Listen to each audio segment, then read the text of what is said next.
What's going on, everybody? Remember back in the day, the Beckett magazine, the monthly Beckett price guide.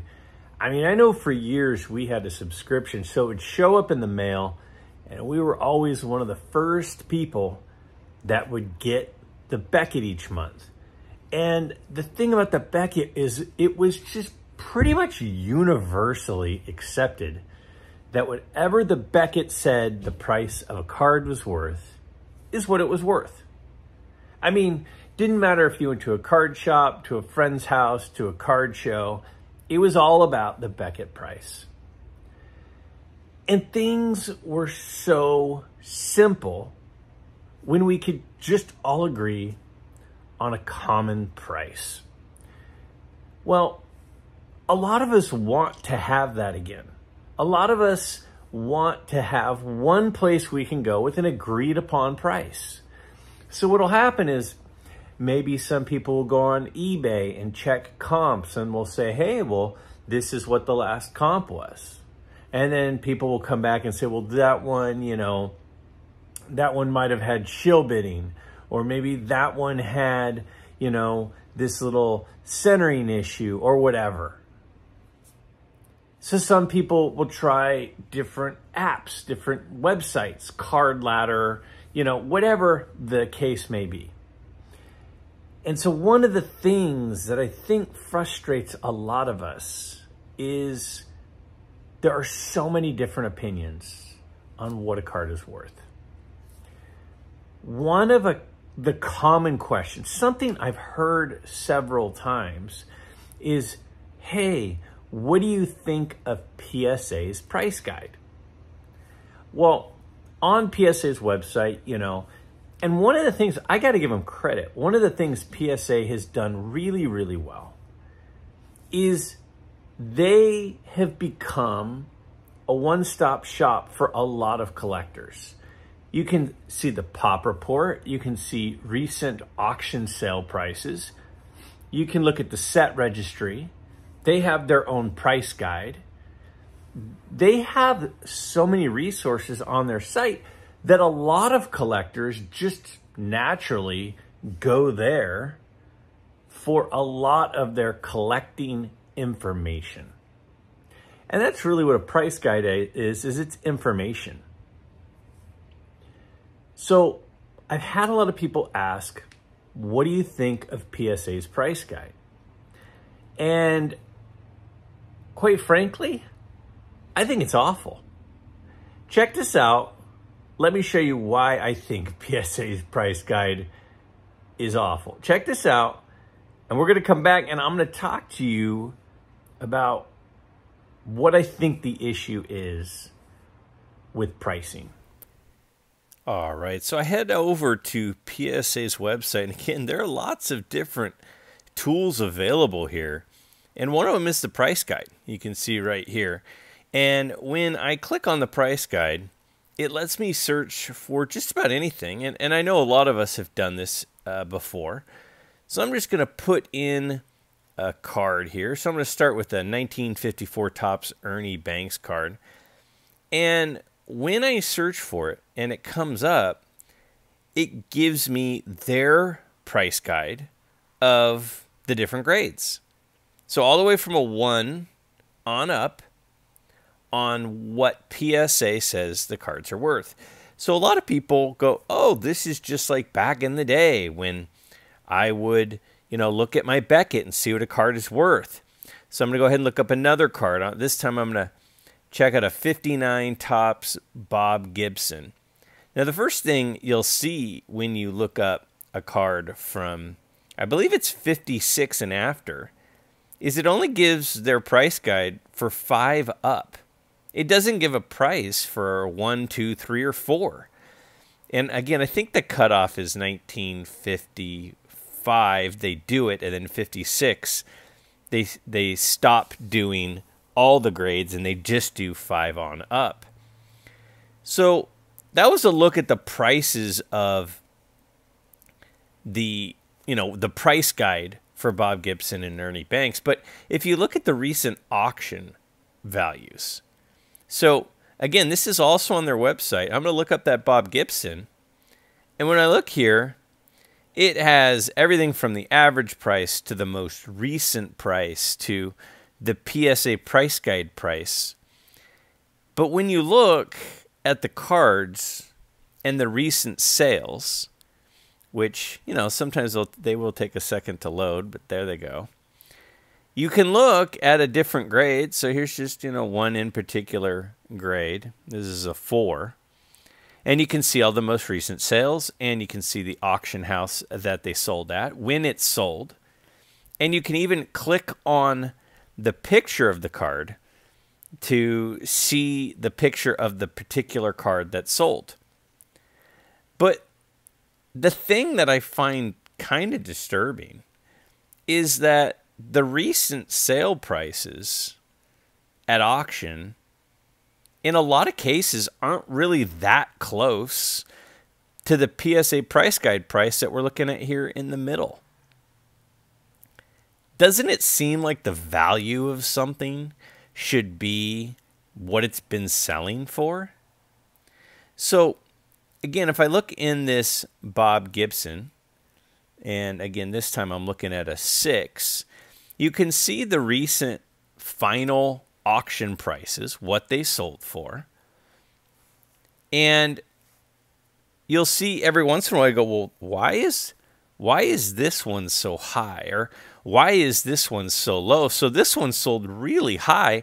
So you click on the image and you go, oh, well, it sold really high because, yeah, it's a 6, but it looks like a 9. So a lot of people are buying the card, not the grade, which is good, which is the way it should be. But the thing that doesn't make sense to me is when you look closely at what the cards are selling for versus what PSA's price guide says. So I looked up a few cards. So I have the 1954 Topps Ernie Banks in a 2, 3, 4, 5, and 6. And then in the next column, you'll see I have what PSA's price guide is. And then I looked up the last 5 that sold and found an average. So PSA says a 2 is worth $8.25, but the average of the last 5, it's been selling at $6.55. So PSA's price guide is 25% higher than the average of what the last 5 sold for, which I got from their website. So if we look at this Harmon Killebrew, for example, let's look at the number at a 5 grade. Their price guide says it's a $375 card, but the average of the last 5 that sold was just over $300. So their price guide says it's worth 25% more than what it's been selling for in the last 5. How about this Sandy Koufax? I mean, look at the percentage that it's off for the Sandy Koufax. The closest one is 20% higher than the average of the last 5 sales. I mean, what good is a price guide if the price guide does not reflect what the cards have been selling for? It almost feels like the recent sale price from auctions is more valuable than their price guide. I mean, why even have a price guide? In this case, you look at a 5 and it says a 5 is worth $500, but the average of the last 5 5s sold for $730. So they're under by 30%. And again, I don't have a price guide for the 2, the 3, and the 4 because remember, those cards from 56 and after, the price guide only goes from 5 on up. So what good is a price guide if it only shows me the high grade values or their opinion of the high grade values? So I'm not saying that PSA doesn't provide good information because they do. They have some great information. Their pop report is great. The recent auction prices all in one place from a variety of auction houses is great information. It's great information. But why have a price guide if most of the values in your price guide aren't even close to the average of what the card's been selling for?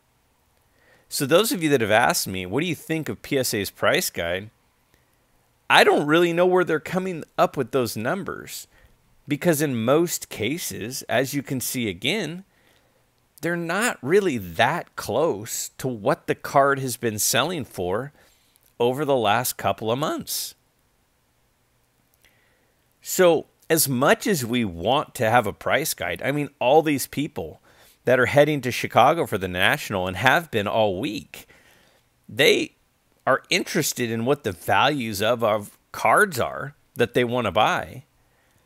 But this is not the days of the Beckett like it used to be, where there was agreed upon price. The price that cards are selling for, in a lot of cases, is nowhere near what price guys say that they're worth, which is interesting. So, I mean, seriously, how am I supposed to take that seriously, PSA? You have on your site recent auction prices. What cards have been selling for in a variety of different auction houses. eBay is probably the most common, but there are so many others. You know, Golden and Sirius. There are lots of them that are public auctions that PSA uses in reporting out recent auction results. But then your price guide is not usually in line with what the cards are selling for. I mean, and ultimately, isn't that the point of a price guide? A price guide is supposed to represent what cards are going for. If it's not meant to represent what cards are going for, then what's the point of a price guide? I mean, back to the Beckett, this universally accepted thing, it just made things easy. And that was so much simpler for all of us that were out there buying and selling cards, because we knew what the agreed upon value was.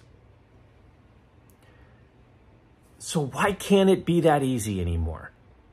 Why can't we go back to a time in an agreed upon price?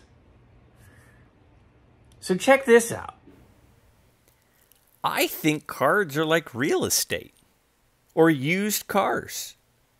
We can look at Zillow, for example, to see what home prices are worth approximately.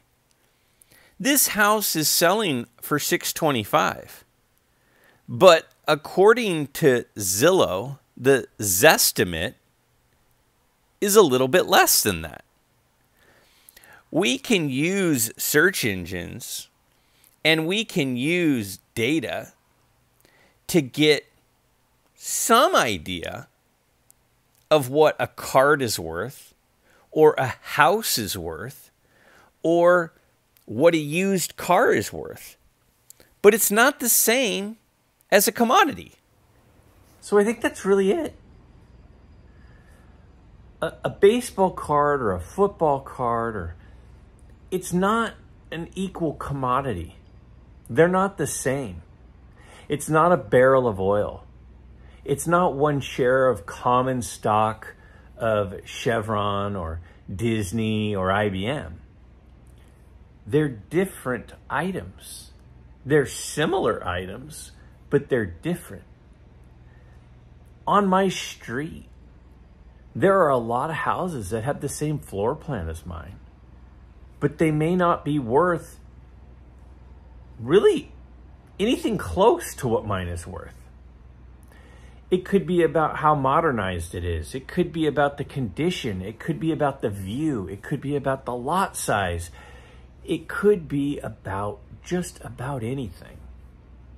So here's the deal. While we are all thriving to have a common agreed upon price, it's never going to happen. things have changed.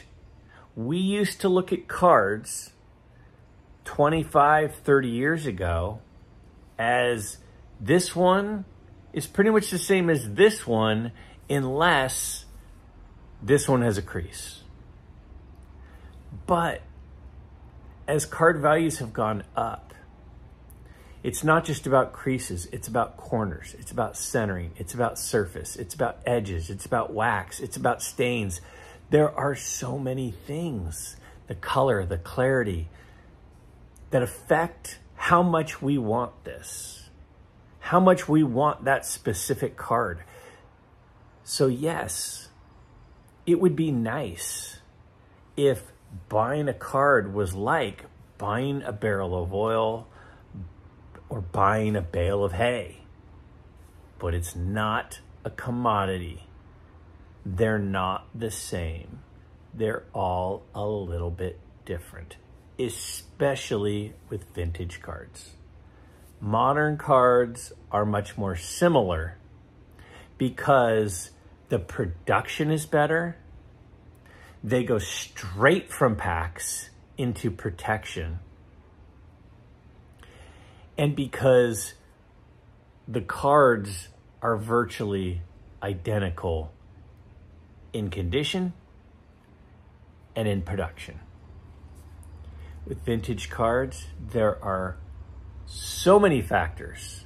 It will always be impossible. So we all need to accept that there will never be a definite price guide like the Beckett.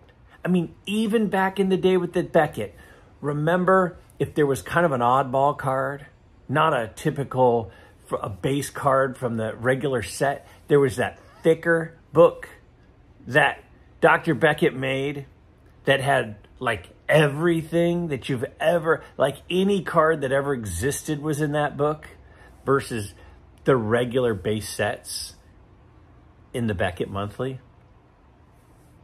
It's not like that, and it's never going to be like that again. We need to accept it, that they're more like real estate and less like barrels of oil.